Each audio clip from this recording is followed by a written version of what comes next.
বাংলাদেশের অন্তর্বর্তীকালীন সরকারের প্রধান উপদেষ্টা ডক্টর মোহাম্মদ ইউনূসের সঙ্গে সাক্ষাৎ করেছেন যুক্তরাষ্ট্রের পররাষ্ট্রমন্ত্রী অ্যান্টনি ব্লিংকেন।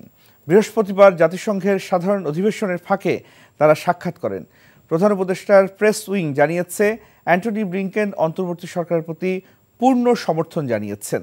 তাদের মধ্যে অর্থনৈতিক সহযোগিতা, রোহিঙ্গা সংকট, সন্ত্রাস দমন, শ্রম বিষয়ক সংকট ও পাচার হওয়া অর্থ পুনরুদ্ধার সহ বিভিন্ন বিষয়ে আলোচনা হয়। I think I'm in love with you. ভালোবাসা কি এভাবেই হয়? ভালোবাসা এমন সব লজিকের ঊর্ধ্বে, জাস্ট ম্যাজিক।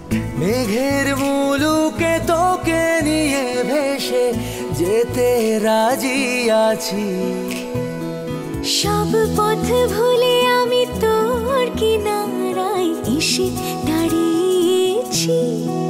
অনেককে তুমি এতদিন যেভাবে দেখেছো, এরপর থেকে তুমি সেভাবে পাবে না। তুমি কি আফসোস হওয়ার কথা বলছো বাবা? You are good human being. আমি আমার মায়ের মতো হয়েছি। কাজটা তুমি ঠিক করেছো। আমার মনে হয় তোমার বাবা তোমাকে অনেক ভালোবাসে। মানে আব্বুর বাড়ি গাড়ি টাকা পয়সা এই সবকিছু খুব দরকার তোমার।